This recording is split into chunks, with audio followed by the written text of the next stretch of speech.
Assalamu alaikum hörmetli Uyghur TV görürmenleri. Bugün 21 dekabr Avrasya Bir Vakfıda Uygurlarning meselesini anlatish uchun bir konferans uyushtirildi. Bu konferansga Uygurlarning davosini anlatib kelayotgan Hamidxon Göktürk efendi ve Abdullah Oğuz efendimi qatnashib so'z qildi. Assalamu alaikum Abdullah aka. Rahmet, Allah razı olsun. Selamlar tunanlar. Yaxshi alhamdulillah. Aldı bilen bugünkü konferansning jarayoni qisqacha bir ko'rganlaringizga izohlab beramiz. Hem bugünkü konferansımızın asası teması hem de Şarkı Türkistan'da bugün zalim Xitay devletinden yürgüzüp atkan esimilisiye politikasını dünyaya tunuşturuş. Bu vəsidin Türkiye'deki kırındaşlarımızga bunu tunuşturgandan Şarkı Türkistan'daki karındaşlarına yardımını çıkarıp bir işine, avazını çıkıp bir işine onlara destek bir işini talep kıldık. Şu etrafta oldu. Hem de bu lagerlerden çıkıp şahitlik kılgan Gülbahar Celilova açımız o yerde başının ötkenliğine naite böyle bir içimizde ağıtıp hem medemden yürüke gitip eğitip verdi. Küremenlerden yığılganlığı oldu. Anonunkin Hamid Göktürk abimiz Şarkı Türkistan'daki hazırki gün tertipteki vaziyetini bir tunuşturdu. Onun ahirinde ben Xitay'ın devlet felsefesi veren kişilik hukukuna karşı doğrusu da bir leksiye sundum. Ahirinde bu Xitay'ın bir belvak bir yol projesini ve projesinin aslında Türkiye'ye ve etrafındaki devletlere kandak bir çok xatar olganlığını kıskaça dep öttük. Şunu olan ahırda sual cevap bilen ayaklaştı. Rahmet aka, Allah razı olsun. Undaqda hemmizge ma'lum bo'lgandek, xalqarada shuningdek Turkiyadami Uyg'ur masalasi yuqori pallaga chiqmoqda. Xalqimiz bu holatni saqlab qolish uchun va texmi yuqori ko'tarish uchun nima ishlarni qilish kerak? Şimdi hemmeden burun bu Şarkı Türkistan'da olavatkan meseleni biz Şarkı Türkistanlıklarının ilgi çıkışı kılıngan faaliyetlige acemiyet kıptı teşkilat kıptı ayırmay baralığın hemmedemnin her kandak nemige organizasyonga yığın olsun, seminer olsun, miting olsun hem yerge katlaşıp avazımızını, adem sanını cah bulduğanlıkını, hepimizin bu derdi oğanlıkını, bunun yürükümüzdeki çonkur dert oğanlıkını hemmeden bunun üzümüz bir dep ötsek, onun için başka adamlarını Türkiye'deki Türklerine ve diğer hem adamlarını şu davadımızı tasak buludu. Hem de hazır asta hem yerde bu neme Şarkı Türkistan davası gün tertibi kelebatudu. Seleme körep turistler işte Amerika'dan keyin Avrupa Parlamento'dan mı bir çıktı.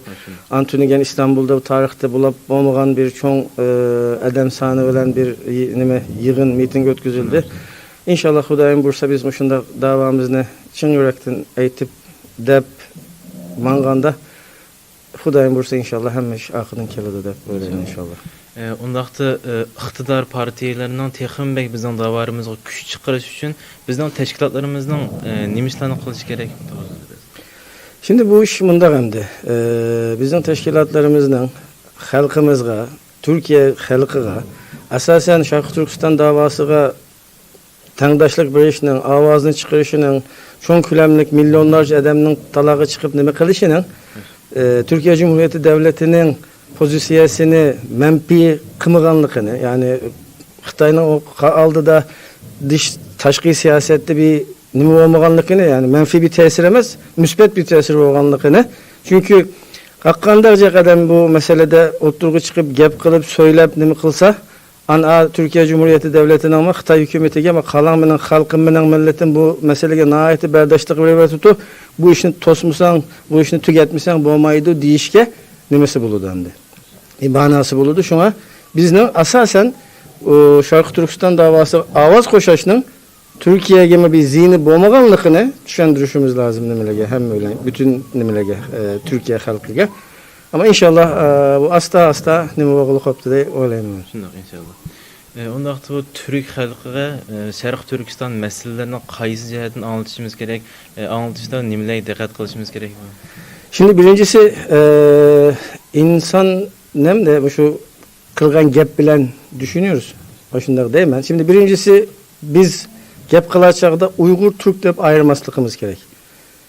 Uygur Türkü, Türkiye Türkü dep gap kılıp bu baldi bunu bir üzümüz içimizde bir düşünüp işimiz bir nime kılıp nime kılsak hem de bazen bir ben Uygur sen Türk desek bu olmaydı. Hemimiz bir Türk milletinin nemesi şuna gap kılganda nime bir yere bağganda nime aytkanda biz Uygur Türkü, sele Türkiye Türkü dep hemimizin aramızdaki şu birlikte beraberlikte nime kılışımız lazım. Ne dese Türkçe'de nime deydi ortaya çıkarmamız lazım. Hedefimizin o olması lazım. Onunkin degende hem de Şarkı Türkistan'da yaşayatkan işinin Müslüman olan yüzünü Müslüman köken adamның Müslümanlıkka Türk köken adamның Türklüküge insan dep nime kılayatkan adamның insaniyetçilikiga ters düştkenlikini hem adamның bu zulümge bir avaz koşuşunun hem dini hem milli hem insani vicdani bir vazifesi bir nimesi bolganlığını eğitişimiz gerek dep düşünüyorum ben inşallah. Rahmet. Allah razı olsun. Allah mağa yolunuz tutsun. Rahmet.